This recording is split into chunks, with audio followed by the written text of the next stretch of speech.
Ladies and gentlemen, welcome back to Carolina Conservatives. We are Preachers with a Punch. And today we have a very special guest with us, and we are just thrilled to have him with us. First of all, I'm Dr. Nathan Street.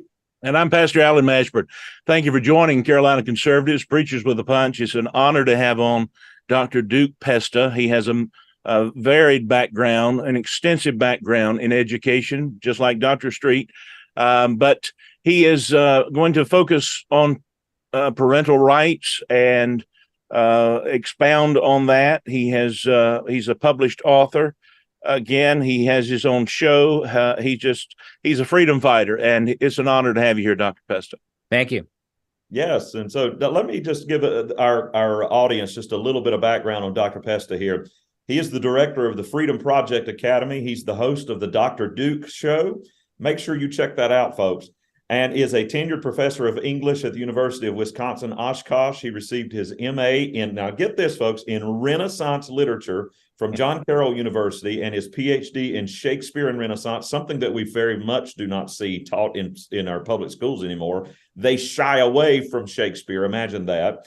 I've got stories about that, by the way. But he has taught in major research institutes and small liberal arts colleges. His book, The Renaissance and Postmodern, that is something I definitely want to get and read, which is a study in comparative critical values, was published by Routledge in 2016.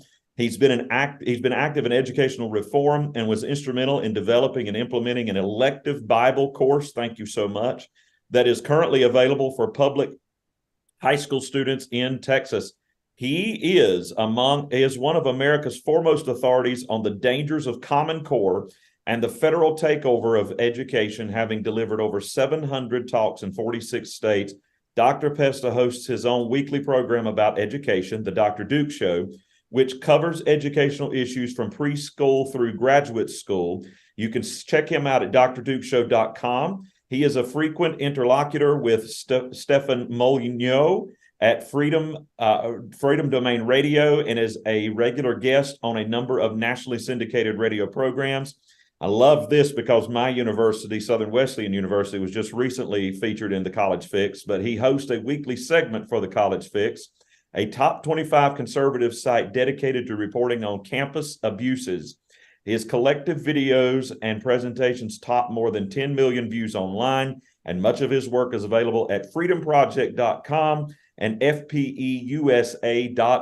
Dr. Pesta, thank you so much for being a part of Carolina Conservatives, Preachers with a Punch, and we are thrilled to have you on. And now I'm shocked that we are here and we're having to talk about parents' rights, even in 2023 right now, having to discuss this issue of where do parents' rights begin and end versus where schools' rights begin and end, particularly our public schools, which are funded. Let's make sure that we put this out there for everybody to understand that public schools are funded by parents and by those of us who pay taxes, even if we aren't parents.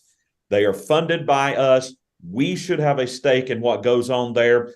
What has led us to this point of us having to have a debate and a discussion on how many rights and where do those rights begin and end for parents? What is It's a great question. And the answer is that the public school infrastructure, from the teachers to the education departments that teach them, to the state DPI's departments of instruction for education, to the federal Department of Education, to the universities, and the teachers unions have all decided that public school is really government school. We should stop calling them. Honestly, we should not use the term public school because they're government schools now, and they don't believe that parents should have the right to intervene or to even have a say in their kids' education. Right. All this has happened really in earnest since the days of Common Core 12 years ago. In fact, I would say this to start us off.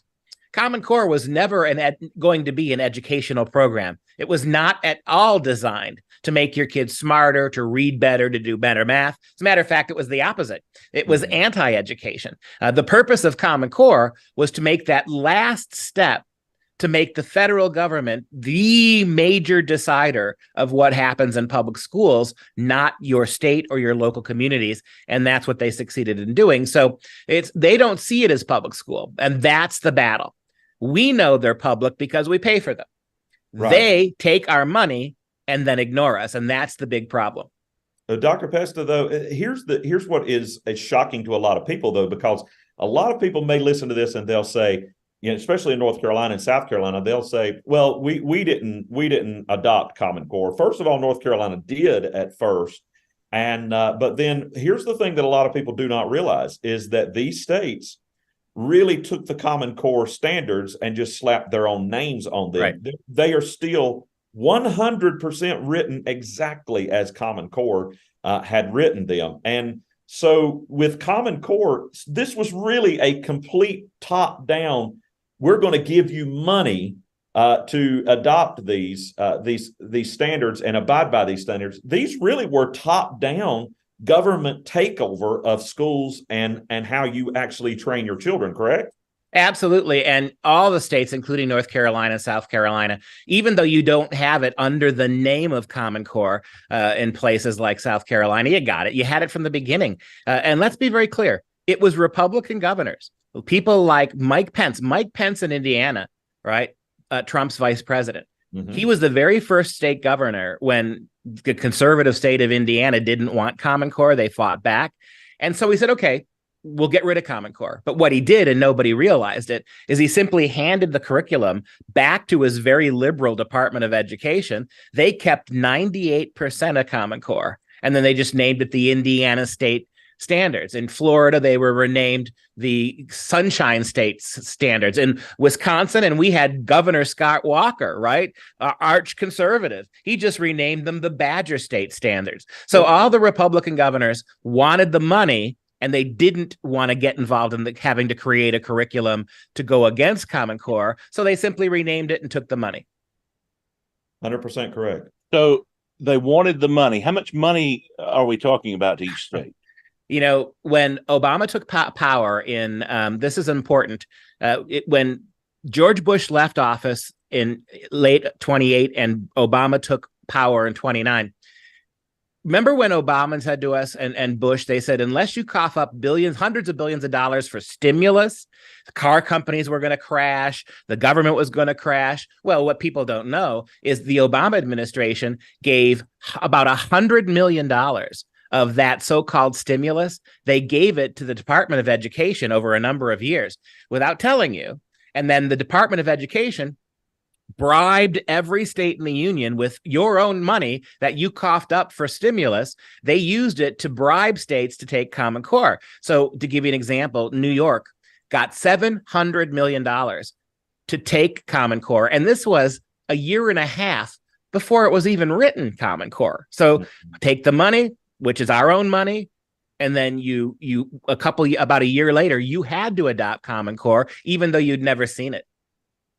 So this is really important too. That I think that we don't want to gloss over this too, is that the Constitution itself says absolutely nothing about education. There being a right to education, that the government must provide an education for a free public education for our children. There is nothing in the Constitution itself, which we could get into a much bigger discussion about the Constitution versus the amendments to the Constitution, which the Bill of Rights, technically we shouldn't even have needed them if the government, thank God we got them now, but if the government had stayed within the parameters of the Constitution itself, we wouldn't have even needed the Bill of Rights. But here we are with a gigantic federal government, but there is nothing. And as a matter of fact, it is not specifically stated in the Constitution per the 10th Amendment that it goes back to the states to determine. So the states have final authority on public education. So really the federal government has nothing to do at all with this. You are right. And there should not be a public school system. The founding fathers did not want one because they understood if you put a federal entity in charge of education, sooner or later, that federal entity would start educating kids for their purposes, not yours. And so in 1850, when Horace Mann created the system, he did it to undermine the Constitution. And his point was in 1850, the purpose of school is not education. It's conforming children to be good wards of the state. And think about, jump ahead to 1979, we get the Department of Education, Federal Department of Education, which I think is absolutely constitutional illegal. Then you get to 2011, you get the Common Core, which is nothing more than an expansion of federal power for the last time. Now, because of Common Core, that was the last brick in the wall. Because of Common Core, which all 50 states, like you said, whatever they call it, they still got it.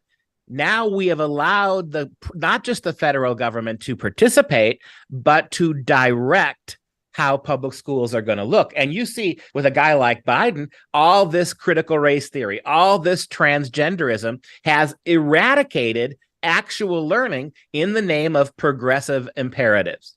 Right. And all under the guise of social emotional learning and the guise of all of this diversity training, DEI stuff.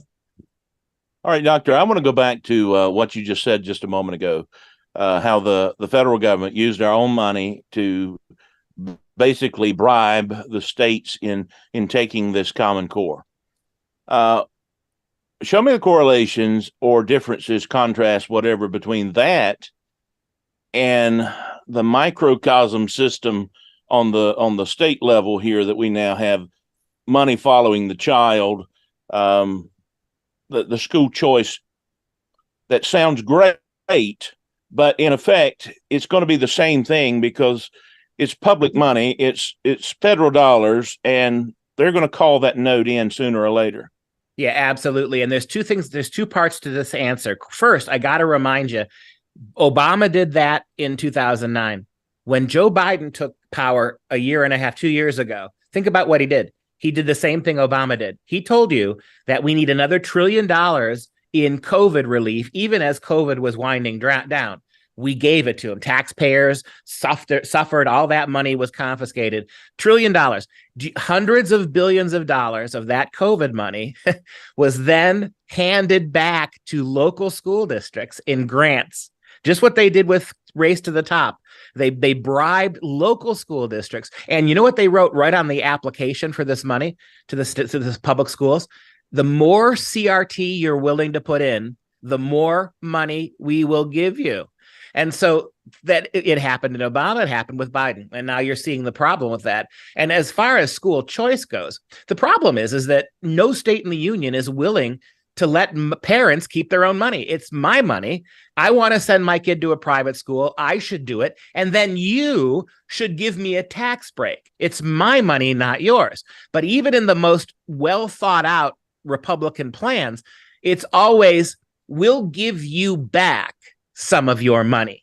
And the problem with that, as you just said, is even if the Republicans won't do it, when a Democrat takes power, then they'll say things like, well, we're giving you money. It's not your money anymore. The state is giving state money back to the mom and the dad. That means if we're going to do that, you have to do this. You can't have the Bible in the classroom. You must conform to sexual education. You have to do Common Core math.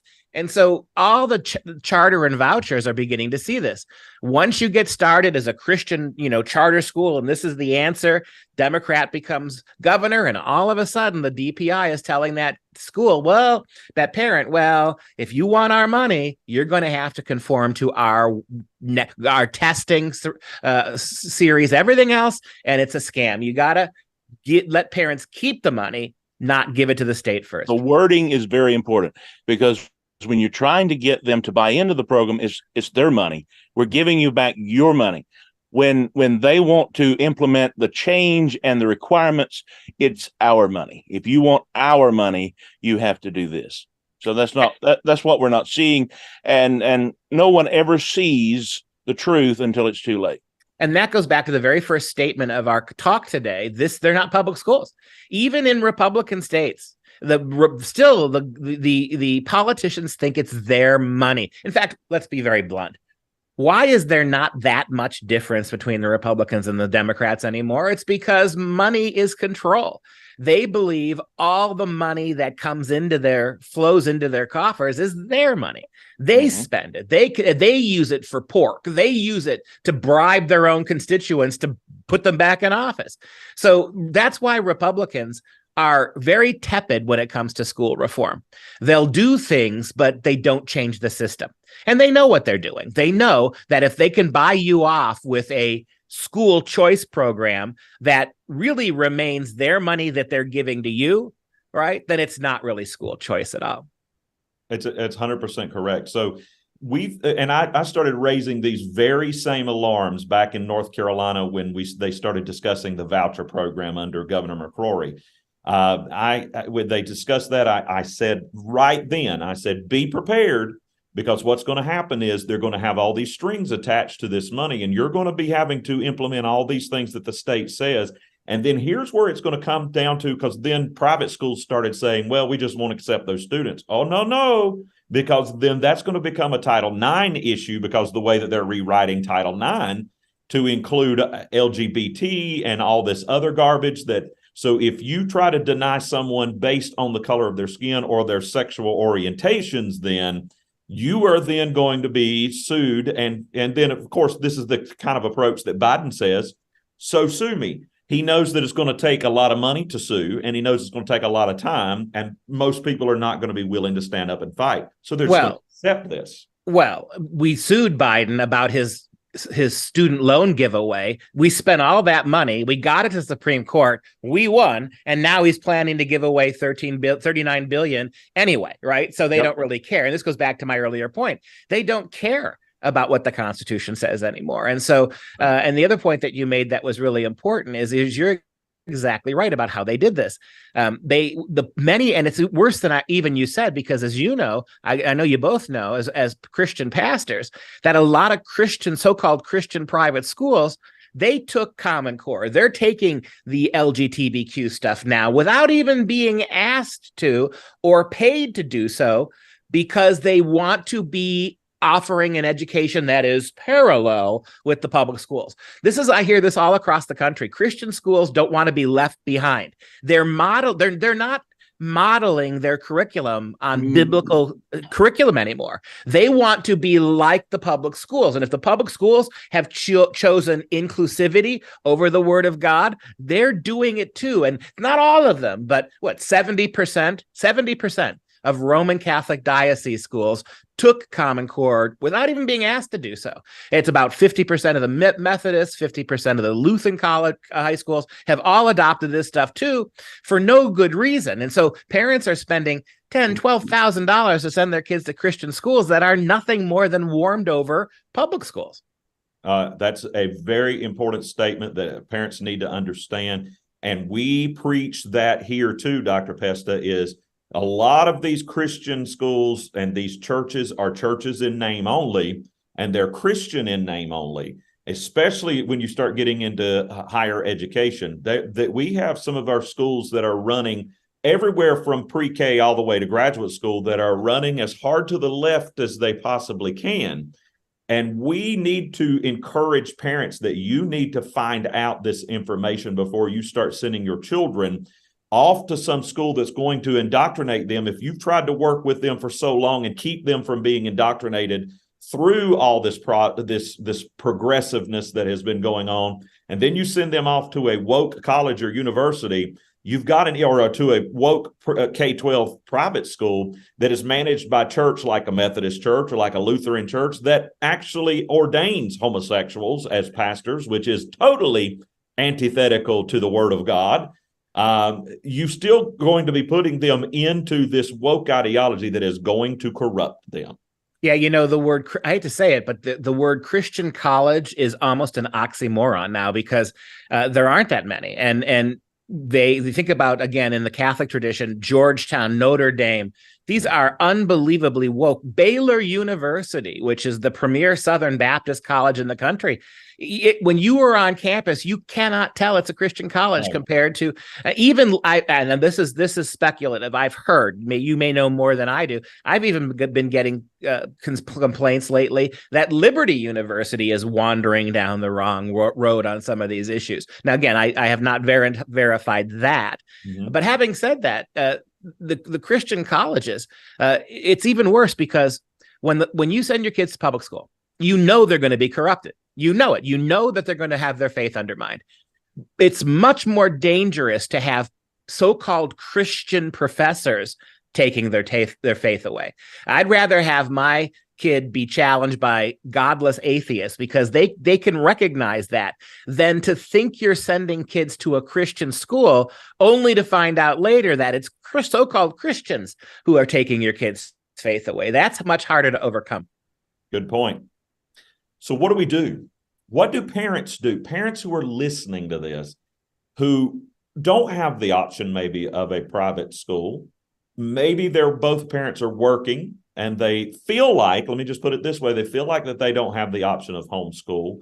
I definitely want you to speak to that too, Dr. Pesta, as, you know, do parents even have are we in a position now to where parents, if they're going to put their children first, can they even not consider homeschools anymore? That may be a necessity, but how do we, parents and those of us who are paying taxes to these public schools and these Republicans who are being weenies and don't want to do what is necessary to protect the money that is coming in that goes to the public schools, and we're trying to fight this woke tsunami that is coming through. What can we do to fight all this? Well, the first thing I would say, I love being on with pastors and Christian organizations because you can say what I'm about to say, right? Number one, have we reached the point in Christianity, Christians all across this country saying the following: I can't homeschool my kid. I can't teach my kid. I don't know how to teach my kids. Think about this. Do we really believe that the God we serve has given us children that we can't educate? Why would God do that? Why would God give us kids that only strangers with 4-year degrees in education know how to teach them? It is nonsense. The other thing, as far as the cost of the average homeschool mom spends $500 a year, $500 on her kid's education, and she spends 2 to 3 hours a day max teaching those kids. Meanwhile, those kids are outperforming public school kids. They're doubling their achievement. It is not expensive, nor is it time consuming. You just got to commit to it. And I repeat this. God gave us children. He told us in Proverbs, we should grow a child up in the ways of God. The idea that we don't know how to do it is just a cop-out to allow strangers to do it. And again, you know, when you stop and think about it, up all the way through sophomore year in high school, it's just reading, having kids read good books and helping them. And the math is not that complicated until you get that far. And if you can get your kid from kindergarten all the way through sophomore year, which everybody could do with spending an hour or two every day on this, a couple hours and having them read some books, it's not that complicated. But we've made it seem like we are selling out Christianity to credentialism, right? Because the woman who teaches my kid in the public schools, she spent 4 years in an indoctrination camp at University of South Carolina. She knows better than I do. It's just nonsense. It is nonsense. We have said this here that I think our pastors need to stand up and need to take the bull by the horns. They need to take the reins as well. Our churches that sit empty throughout the week would be fantastic places for parents to come together to bring homeschool cohorts together. And if the mom feels like, you know, maybe I don't know math as well as I should, I guarantee you that there is a homeschool mom who does know math, but maybe needs a little help on science, that maybe that mom could help. And together, while they're in the same room, in these churches that are sitting empty all week long, they could do something and have a good space, and maybe pastors even jump in there and start educating children again. It used to be, Dr. Pesta, that the schoolhouse was the church house in a lot of cases in a lot of these communities. And the church house was the schoolhouse. And then we started separating that, and everything revolved around church in these communities. That's what made it a community. And now we're seeing something totally bastardized from what we have seen in the past. And it has caused us to get away from the morality that we taught through the Word of God, through living out our faith and our beliefs. And it has eroded the family. eroded our nation and eroded the Constitution. You are right. And you mentioned that I was the director of Freedom Project Academy. That's what we are. Excuse me. It's a ministry. We do online education from kindergarten through high school.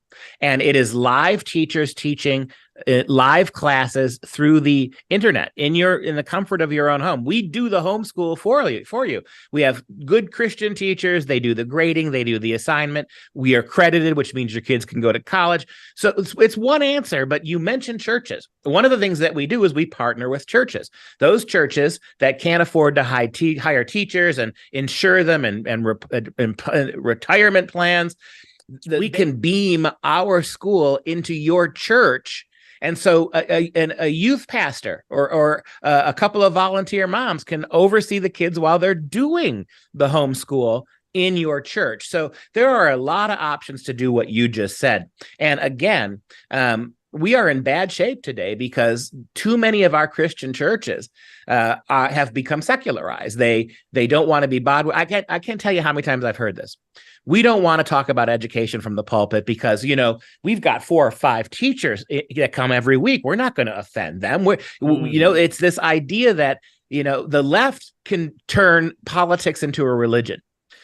And if you're a progressive Christian organization ordaining gays and trans, you are being political. Apparently, the only people in America who are not allowed to be political at all are conservative pastors. Right. It's bizarre. Everybody else is doing it. I hear it as well. Yeah, you know that, right? The old I can't my 501c3. I can't lose my tax exemption. But again, I repeat. How can they come after you? They probably might with Biden in charge. But I thought the church was supposed to be prepared for and willing to fight back against persecution. When did our pastors and our churches become so risk averse that they're more concerned about not annoying people than they are fighting these Christian battles? It's strange to me. It's when we become so ideological and woke is where it all came down to. And just be honest with you, Dr. Pesta, it really was shocking I understand when churches shut down for COVID to begin with. I understand that we were dealing with something we didn't know what it was, but when the word started coming out about more about what it was, and if churches stayed shut down because of that, that's where I start laying the blame. And I mean, there is even an argument, and I would say it, my own church was shut down. I would say that maybe there's even blame for shutting down, period, when you are saying that churches aren't essential. They are essential. And so, pointing that finger 3-point right back at me. It's interesting. The great fear of COVID was death. And right. As Christians, death is not the big problem. It is what happens after you're dead. And so here you have a virulent disease, apparently, that did kill a lot of people. Well, it or the treatment of it killed a lot of people. And you would think that the response of Christianity would be not to fear death so much that we stop preparing people for life after death, which is effectively what we did by going along with these restrictive places. And, from the moment the progressives said, you're not allowed to go to church, but you can go to a liquor store. You're not allowed to go to church, but you can do a Black Lives Matter rally. Then we all should have known as Christians, it's BS, time to get the church doors open again. Amen. So, Doctor, let's go back just for a moment. Let's talk about the parental rights bills that's coming up in all the states. A lot of them start out very strong. Then they finally get through several committees and they're gutted. Everything is done incrementally. So I can't believe that we're having this discussion here in America because we have a United States Constitution, because we do have certain inalienable rights. I can't believe that we're talking about parental rights. Can't believe we're talking about property rights. I can't believe that we're talking about our freedoms because they're literally being eradicated incrementally every day, and people just are seemingly okay with it. So help us understand why we should not be so excited that we have to have to pass a parental rights bill. In the society that we're in. It seems okay. It seems like we're okay that the left is coming and taking everything, and we're just adapting to our society. Well, it's government who created the problem. It's government who invented the public school system against the Constitution. It's government who corrupted it. It's government who took it over. It's government who gave us the Department of Education. It's government who gave us Common Core. So why would we think even the best intentioned government is going to fix this? It's not.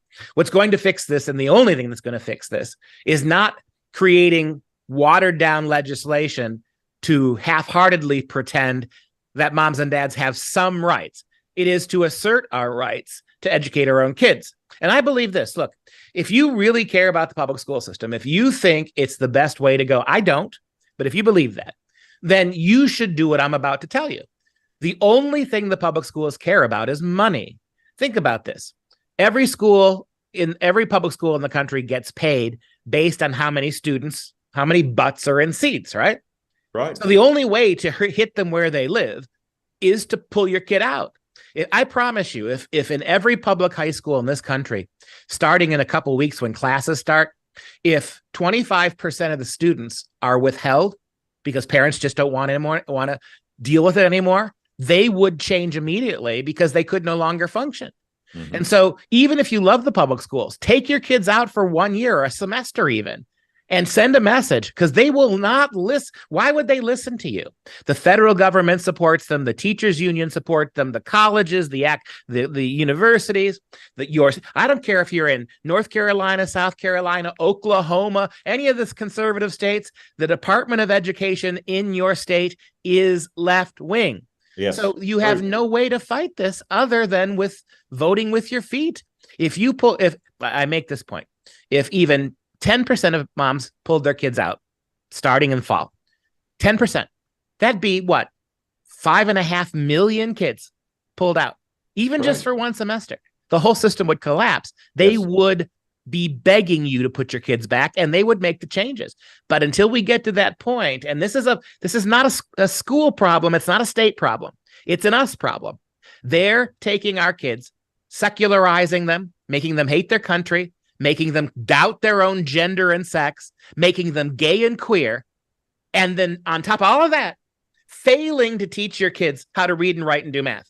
And our response to that is to send those kids back to those public schools, which gets raises from your legislature and mine every single year they do it. Why would they stop? Why would they stop? Why would they care what you say? You can protest all you want. They get a raise. You could show up at school board meetings. They get a raise. Your reading and math scores plummet. They get a raise. You find pornographic and pedophilia books in your kids' middle school. They get a raise. Mm-hmm. Right? Mm-hmm. So and they fight you. They fight you when you want to take them out. They fight you tooth and nail. Yep. And right now, they can't stop you from taking them out. But if we don't wise up and start using the freedom we have, they will close that gap so you can't take them out. I'll tell you, the only thing that will keep alternative schooling alive in this country is if we support it. And if we keep sending our kids to Rome for school and they come back Romans, pretty soon the Romans are going to realize, you know what?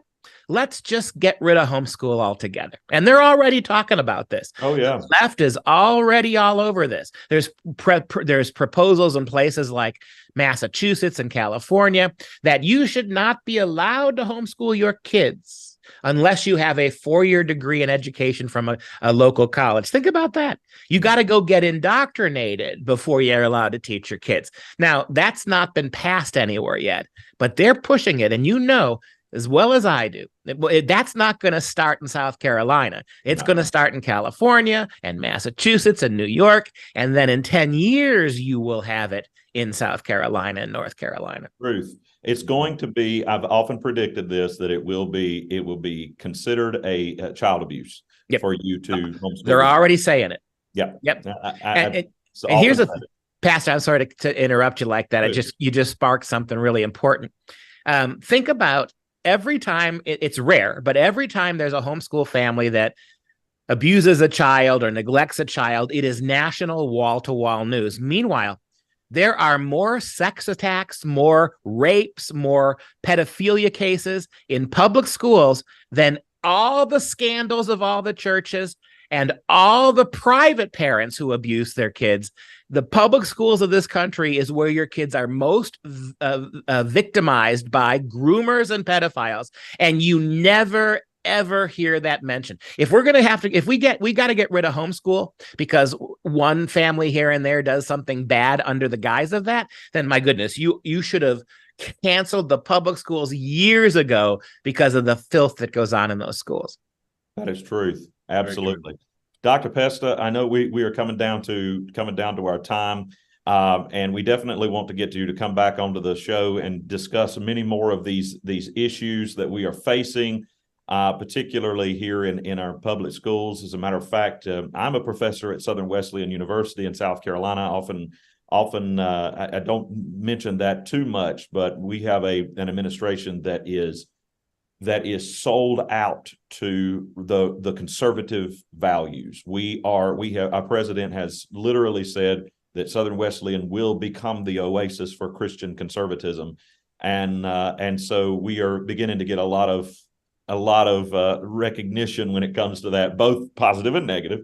And so one of those things that we definitely need to discuss is our colleges and universities and how they have become indoctrination camps and how they are indoctrinating teachers to go out into the schools and do this very thing. Well, please tell your chancellor to give me a call. I'd love to come teach there.